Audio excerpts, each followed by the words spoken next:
Dobrodošli nazaj na mojem kanalu, moj prvi električni avto, kjer se pogovarjamo pravzaprav o moji prvi električni polnilnici. Tema današnjega video zapisa je, kakšno električno polnilnico izbrati, kaj je najbolj racionalna ali pa umetelna odločitev, katero izbrati, zato ker trg je res pripravljen skupaj enih izdelki in v bistvu je kup enih informacij. Tudi zato bom danes zelo splošno v teh zadevah, zato ker nisem električar, ker se na štrom res ne spoznam. Šli bomo čez osnove, zato da vi vidite svoje opcije. Pa kar je najbolj pomembnega pri teh domačih električnih polnilnicah. Gremo pogledat. Akcija!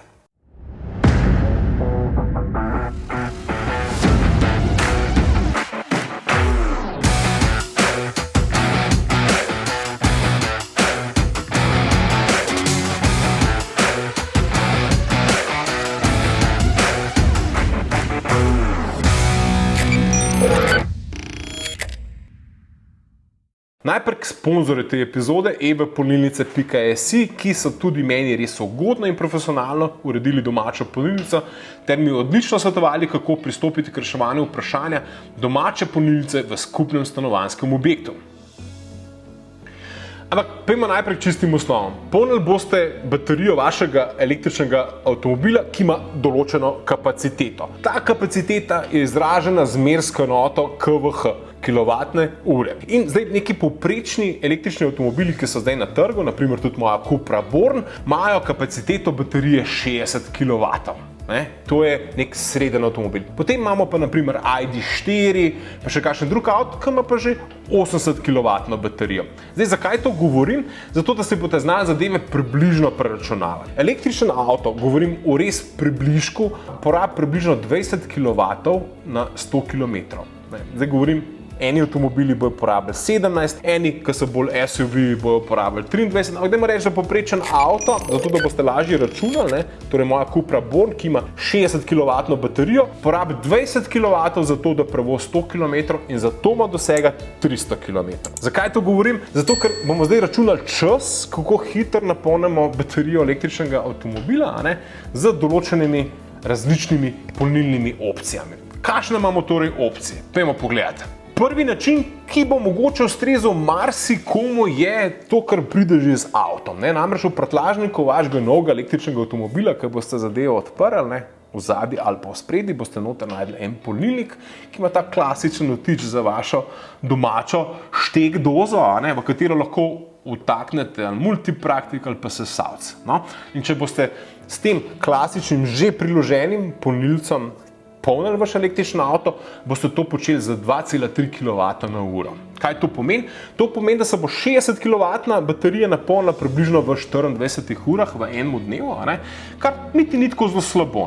Zdaj, morate tudi to računati, da imate mogoče električnega smarta, ki ima precej manjšo baterijo, naprimer 30 kW, in se bo ta cel vaš smart napolnil v parih urah, rečemo v 10 urah. In v določenih primerih ali pa v porabah tega električnega avtomobila mogoče kaj več kot to običajno že priložena polnilnica sploh ne rabite. Naprimer, če imate kje zelo v bližini na voljo kako javno infrastrukturo, ki jo lahko uporabite zato, da poštukate to elektriko, ali pa če z avtomobilom res malo kilometrov naredite na mesečni ravni, naprimer, naredite samo 1000 km na mesečni ravni in res avto ne uporabljate tako frekventno, naprimer ste v pokoju. Takrat mogoče kaj več, kot že te priložene stvari sploh ne rabite. Tako da to je prva opcija. Zdaj pa pojdimo naprej pogledati. Druga opcija, jaz pravim, da so to prenosne polnilne postaje, torej neki juice boosteri, ki jih v bistvu morate vklopiti na ali to klasično vtičnico, o kateri sem že govoril, s katerimi tam lahko potegnete okoli 3 kW ven, kaj več pa po vsej verjetnosti ne, ali pa imajo možnost, da jo preklopite na industrijsko vtičnico, kar veliko garaž tudi v starih slovenskih hišah, kjer so bili še inženirji pragmatični in lastniki daljnovidni, so za kak mešalec rabili to industrijsko vtičnico in takrat so se odločili za enofazno z 32 amperi, kar pa že v našem primeru pomeni, da če to prenosno polnilno postajo vključite v to industrijsko vtičnico, lahko ven iz elektrike, torej iz vašega omrežja potegnete 7,4 kW na uro, kar pa pomeni, da se bo vaš električni avto z kapaciteto 60 kW in dosegom 300 km napolnil tam v 7-8 urah. Ne, to je pa že en tak zelo zanimiv podatek. Ne, in v bistvu v večini primerov jaz trdim, da je ta polnjenje za 7,4 kW boljši za baterijo, pa pravzaprav čisto dosti hiter. Za večino uporabnikov električnih avtomobilov. Vedno namreč obstajajo druge opcije, da takrat, ko res rabite to energijo hitro dotočiti, lahko na neki javni infrastrukturi nekoliko hitreje dotočite. Tako da mogoče res skok na to 11 kW ni vedno najbolj pameten. Predvsem v primeru, da ta vaš avto ni prvo avto v družini, torej da električni avto ne predstavlja prvega avtomobila, se mi zdi, da ta 7,4 kW polnilnica je čisto dosti. Moram pa tukaj dati še eno opombo. Lastniki električnih avtomobilov, baterije električnih avtomobilov polnimo samo do 80%. In šele kadar se odločimo, da gremo na neko daljšo pot, jo napolnimo do 100% te kapacitete, zato ker takrat je baterija res obremenjena in nočemo, da je čim več časa. Tako da večino časa boste vi električno baterijo svojega novega električnega avtomobila polnili le do 80%, zato se tudi te časi proporcionalno zmanjšajo. Pri 7,4 kW ne boste polnili samo 7 ur, ali pa recimo 6 ur, da boste imeli polno baterijo, kar so pa že tisti zelo zanimivi časi. Potem obstaja pa še tretji način, to je ta standardna električna polnilnica. Standardna polnilna postaja, to, kar vidite v vseh klipih, to, kar vam bo prodajal trgovec, in omogoča, da avto polnite z 11 oziroma do 22 kW, pri tem pa je treba poudariti, da večina avtomobilov ta moment sprejema 11 kW doma. In tudi, če bi imeli avto, ki sprejema 22 kW, vprašanje je vaša infrastruktura, torej vaše omrežje doma omogoča to polnjenje. Long story short, torej, če imate to 11 kW polnilnico, pomeni, da boste avto s 60 kW napolnili približno v 5 urah, ker pa nikoli čist prazen ta avto, pa ker ga nikoli napolnimo do 100%, ga pa mi osebno v naši praksi polnimo med 3 in 4 urami, tako da v bistvu to je res hiter. To je neverjetno majhna količina časa, ki jo porabi za to, da avto spraviš v bistvu na svoj poln naboj. Tako da luksus na nek način, ki je obvezen predvsem za tiste, jaz mislim, da ki so si ta električni avto vzeli za v bistvu svoj prvo avto. Moram pa tukaj imeti dve stvari, ki sta glavni, oziroma na katere morate paziti, koliko pametna mora biti pravzaprav ta pametna polnilnica, pa koliko povezana mora biti z internetom. Prvič, mora biti ful pametna, kar se tiče uravnavanja napetosti v omrežju, namreč mora zaznavati porabnike na omrežju in prilagajati hitrost polnjenja avtomobila, ker v nasprotnem primeru bi se zgodilo, da se omrežje preobremeni in da vam vašo pancerko, torej glavno varovalko, ven vrže. Torej, če avto polni z 11 kW, pa vi prižgete indukcijo, pa prižgete pralni stroj, pa tako naprej, boste presegli to vašo skupno moč glavne varovalke, preobremenili omrežje in zadevo bo skurili. Treba bo klicati elektro, zato da bojo prišli prešraufati. Zato obstaja load balancing modul, ki ga večino teh boljših polnilnih postaj ima, oziroma se ga kupi kot dodatek, ki v bistvu nadzira napetost v omrežju in prilagaja hitrost polnjenja avtomobila. To pomeni, da ko moja žena v soboto zjutraj prižge pečico in noter vrže macarol plato, se avto ne bo več polnil z 11 kW, ampak se bo samo še z 9, naprimer, polnil, zato ker bo zaznal enega porabnika na omrežju. To je bila prva zadeva, na katero je treba biti zelo pozoren.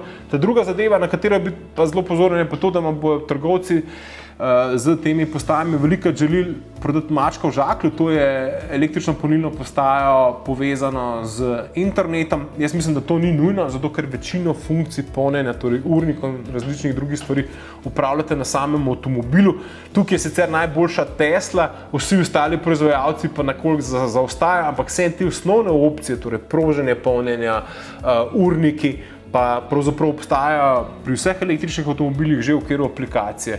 In ker je avto vedno povezan z internetom, lahko udobno iz domačega naslonjača zadevo prožite in avto, naprimer, dofilate ali pa mu date kak drug ukaz v zvezi z polnjenjem. Naprimer, to, da se začne ob 10 zvečer, ko je nižja tarifa, toka poln. To sta dve stvari, ki jih je mogoče nujno vedeti pri nakupu te 11 kW polnilnice.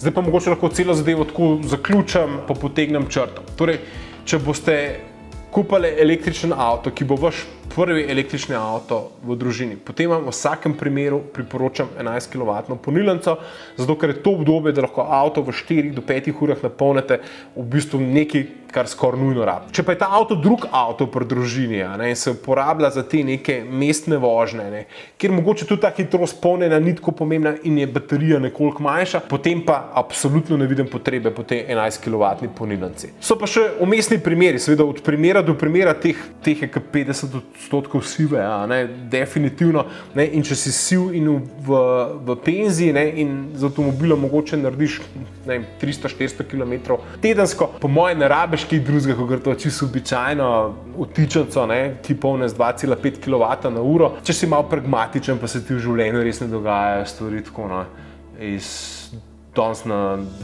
zdaj na naslednjo minuto in jih lahko mogoče v življenju planiraš, pa je v bistvu zadosta čisto običajna, ki pride z avtomobilom.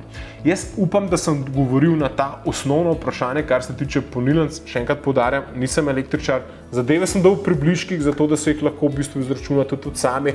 Probal sem vam razložiti, koliko kilometrov naredi avto za koliko kilovati, kar je spet približen izračun, in koliko hitro ga boste v bistvu napolnili z različnimi polnilnimi napravami. Tako da jaz se še enkrat zahvaljujem tudi evapolnilnice.si, ki so meni zadevo res konkretno uredile. Bomo pa pogledali, kako je izgledala tale inštalacija moje polnilne naprave na tem skupnem stanovanjskem objektu v naslednjem videu. Tako da, dajte kakšen komentar, napišite spodaj svoje mnenje, kako si vi zadeve predstavljate, kako ste jih vi reševali.